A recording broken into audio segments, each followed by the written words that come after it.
Morning guys, as you can see we're still part of the lockdown. Hopefully I shall be safe. So today we are starting at Mott's Corner. Mott is an old term for a moat that's not far from here.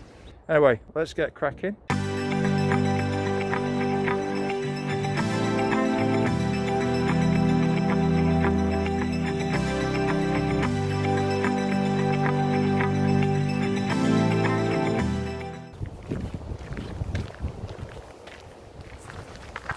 This is the track that the Woollerton Wagonway travelled along. It was a 3-kilometre route between Strelley and Woollerton. The horse-drawn wagonway was the earliest form of railroad and opened in 1603 to carry coal. The wagonway was the idea of Huntington Beaumont and funded by Percival Willoughby of Woollerton Hall, costing £166. The wagonway continued to be in use for the next 13 years and was then abandoned. By 1615, complaints were made that Beaumont was overworking the pits. When the lease ended, Percival let Huntington go, so Huntington moved on to try his luck in Northumberland. His ventures there also failed. Over a long period of time, Huntington Beaumont lost huge sums of money and was imprisoned for his debts at Nottingham Gaol in 1624, where he eventually died. Today we are in Nottinghamshire near the village of Strelley. I hope you're all keeping well, fit and healthy. So although we're on a lockdown with Corona, the government has said we can exercise. I am out for a nice 12-mile hike and in search of toilet rolls. I will be self-isolating myself via fields across the landscape and have my mask ready in case I get near others. You never know where them squirrels have been. We are off on the Robin Hood's Way today and following some of the trails that the monks used to follow back in the 1500s. Eventually we will reach Dale Abbey, passing its old ruins and the Hermit's Cave. Along the way we will pass Stony Cloud and the old ironworks of Stanton by Dale before reaching the Abbey. Then we'll be off to Kirk Hallam and Ilkeston before reaching the Erewash Canal and over to Cossall and then back to Strelley. Just testing the water today to see if I can do some hikes locally. I'm sure this is self-isolating. So we've just got onto the Robin Hood's Way, 107-mile route that starts at Nottingham Castle and finishes at Edwinstone, where we finished the walk the other week. And it meanders around the county of Nottinghamshire, passing all the local points where Robin Hood is renowned to be have wandered. But we're not going to stay on here too long. To our right we have Capstone Hill. On the top of the hill are several boulders that could be a form of stone circle or a burial chamber and is believed to go back to the Bronze Age, although you can't see it very well through all this thicket. A little bird flew straight past my feet. I just saw a wren, which is not a bird that you actually see that often, mainly because it's the smallest British bird. Just in that middle section there, there's a little wood mouse chewing on a leaf.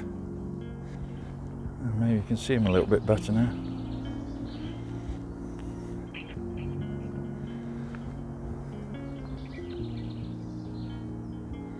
So hopefully it's turned out to be a bit of a nature walk.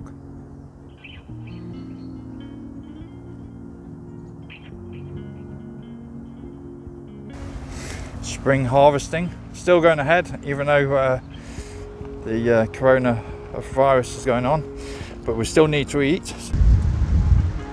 So we're just passing Shortwood House as the posts tell us. As we reach the road we are going to turn right and then take the footpath left. Just passing the village of Trowell and the cottages. Daffs are out. Oh, daffodils.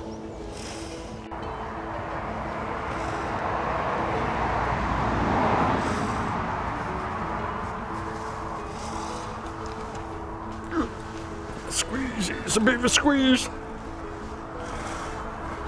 Right, so we're off the road, Nottingham Road, and we're back on the track. Now there is a track there, but we're turning this way because we're following this little bow and arrow, which is the Robin Hood's Way. So Trowell Hall is behind me, obviously behind the trees, but I'll put the picture in here now. Trowell Hall is a Jacobean revival style country house. It has a gamekeeper's lodge attached. It was built in 1846 as a rectory until 1927. Then it was sold to H.J. Sims, who bred racehorses. In the 1960s, it was used as a place for the workers that were working on the motorway, the M1. And now you can rent it. It's an Airbnb and it's a mere £600 a night. Funny enough, it's slightly warming up, although it's a bit breezy, but there's a flurry of snow showers. So Google wasn't correct. Or, well, she was. I asked if it was going to rain.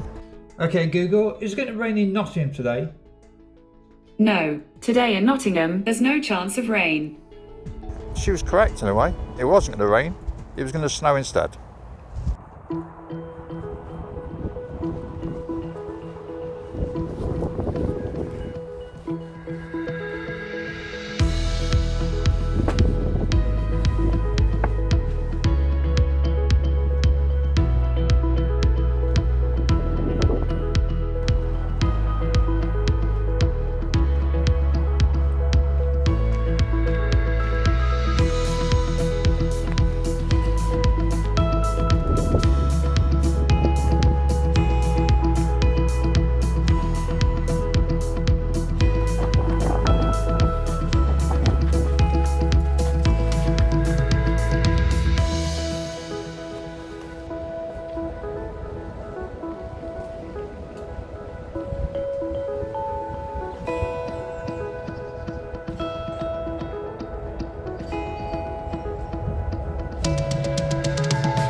So we're just walking briefly along the old towpath to the disused Nottingham Canal. It's been disused for some period of time due to all the trees and vegetation growing through the middle of the canal.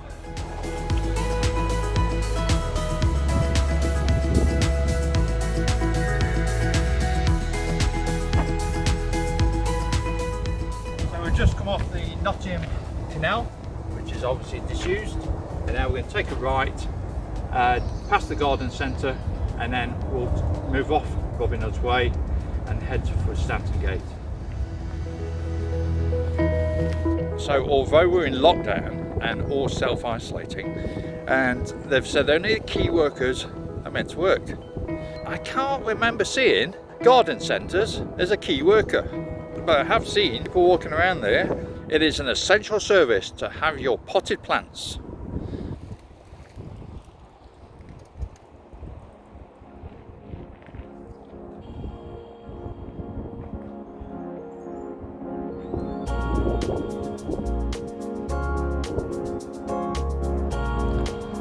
So here's one of the singers of the band. It's Boney M. Cow.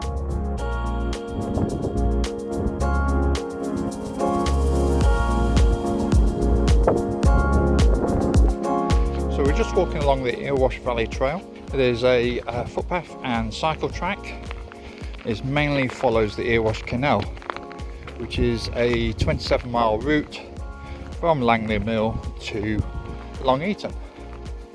So we just left the Erewash Trail, crossing the bridge that goes over the River Erewash.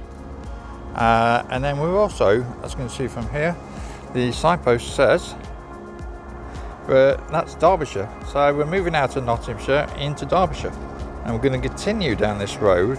A few years ago there would have been a train station just here. Stanton Gate that was open for goods and transport of passengers. It opened in 1847. It was mainly used for transport of the iron from the local ironworks, moving it across to Derby and towards the River Trent. But sadly it closed in 1967. As we reach Stanton Gate, we're going to follow this road here, and that should take us to the footpath. So just arriving at the road, and then we're going to cross over onto the footpath. Anyway, next stop is crossing the motorway. That'll be fun. Fortunately, there's a tunnel.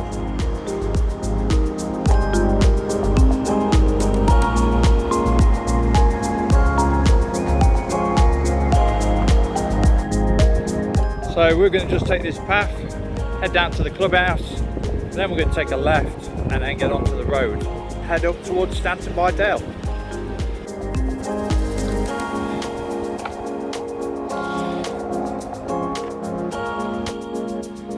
So we've just arrived at the edge of the site of Stanton Ironworks.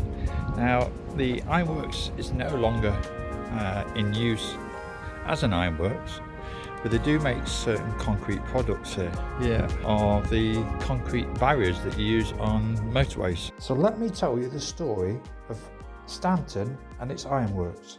Stanton is most famous for its ironworks, and there is evidence of an ironworks being in this area since Roman times.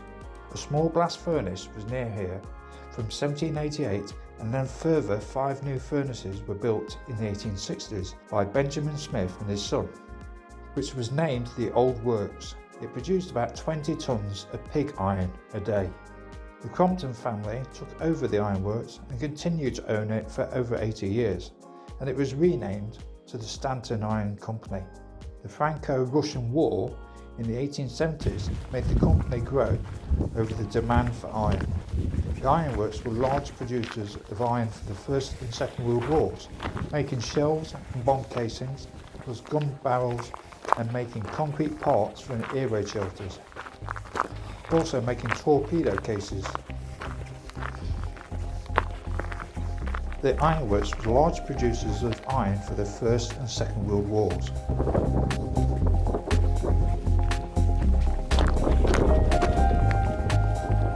Well, he's got a little bit close.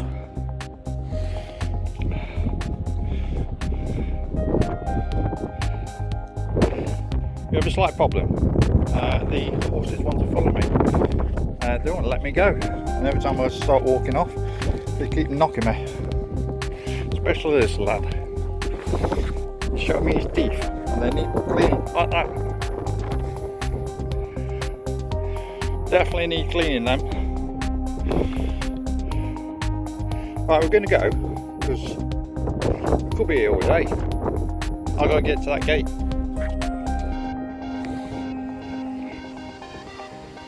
Well, look, we've got the whole fleet of them now. Look, you're bringing them all. I've got to get out. Well, eventually they let me go. Although it looks like it's coming up again.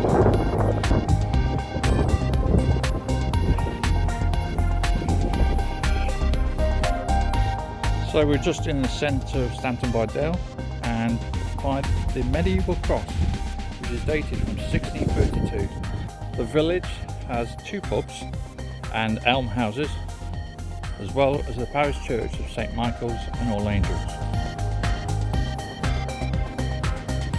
So next stop is the Dale Abbey, up this little lane, and we'll come to the footpath at the top of the gate. Stanton by Dale is the actual halfway point between Nottingham and Derby. So it's 6.9 miles either way as the crow flies to either city. So as we look across the landscape, we can actually see how big the actual site of the ironworks actually was. And it does go back a fair old distance. Right, we're heading on. We're going to head up to the Hermitage and Hermit's Cave.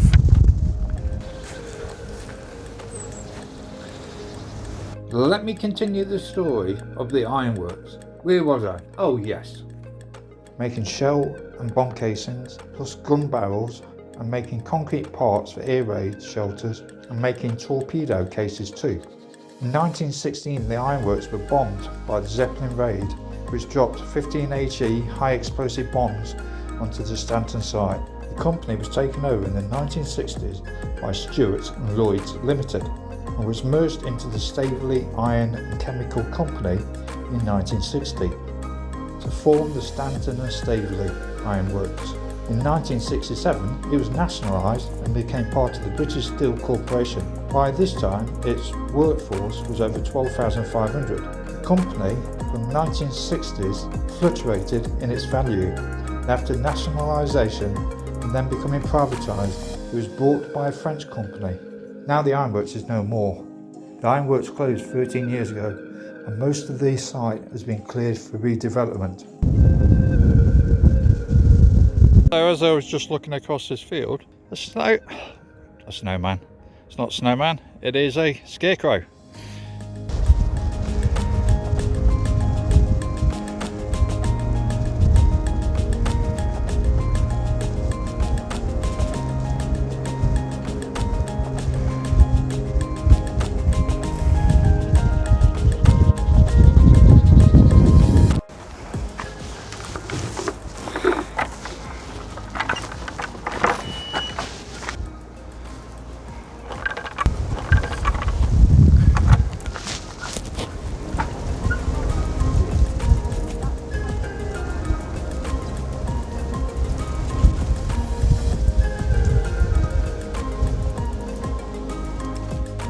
Hermits wood is an ancient woodland with beech, ash, oak and lime trees mixed with bluebells and other plants covering the woodland floor.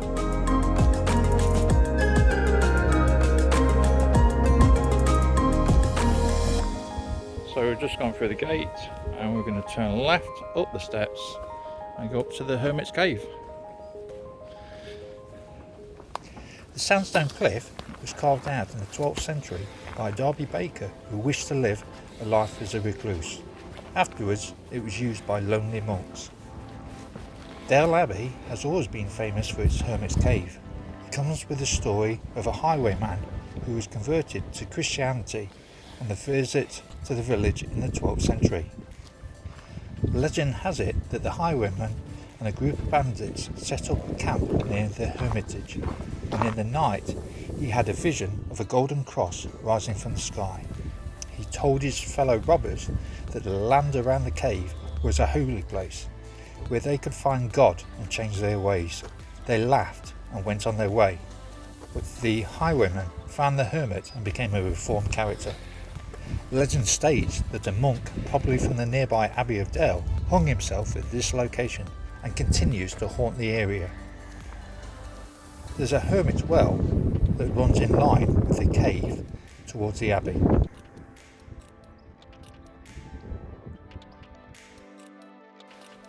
Dale Abbey, also known as Dale Abbey of Stanley Park, was originally built in the 12th century, but before the Augustan canons moved to Dale Abbey in 1162 from their previous home at Cork Abbey, and other orders of monks came here before the 12th century, but they all failed because of the deep woodlands of the time in the area.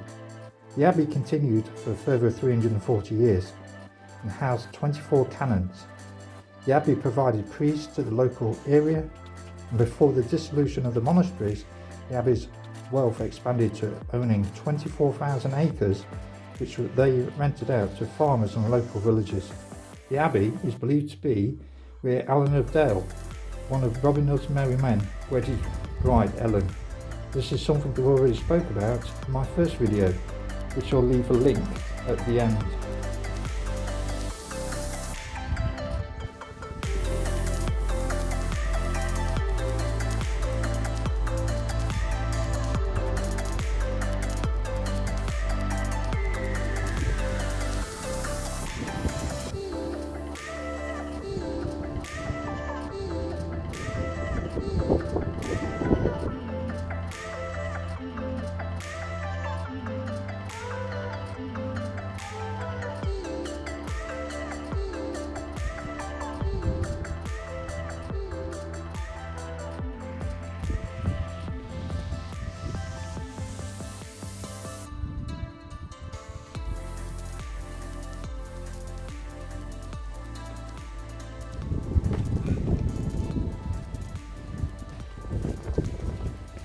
So we've just arrived at Kirk Hallam and we walked through the housing estate I think now. Now this is one thing I didn't expect to see today. A flag. Trump 2020, make America great.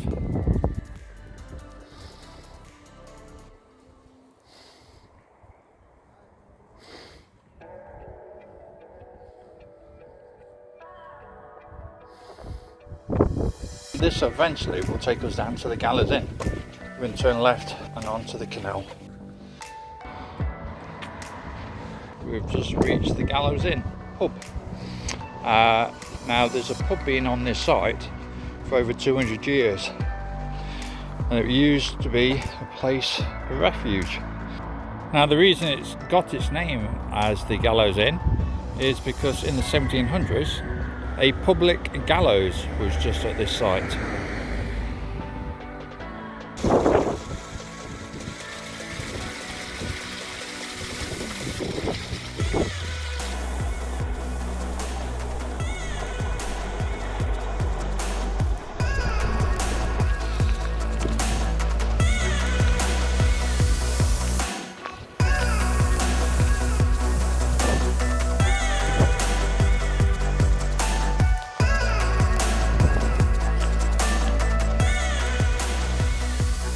One, two, three, or hop, skip and a jump.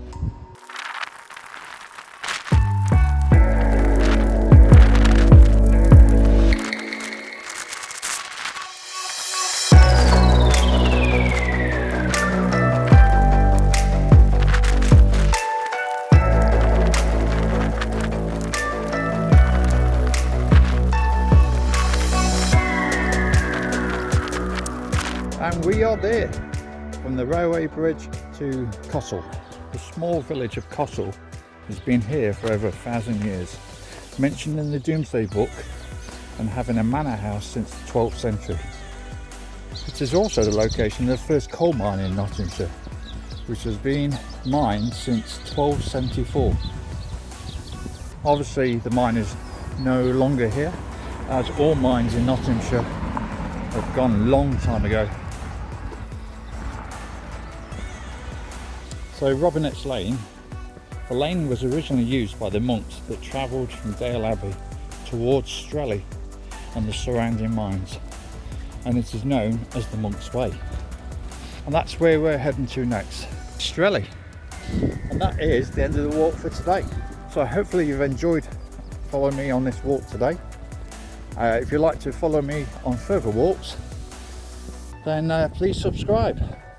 So at the moment, having to do a few local walks, and also in the next few weeks we'll be doing some lessons in mat reading, and then also other skills for the outdoors, like what do I pack in my bag when I go on a day walk. Quite a lot actually. Those 4 or 5 bricks, I'm not sure if I need them or not, but you never know if you need to build a house. As you probably can hear, we're about to cross the motorway.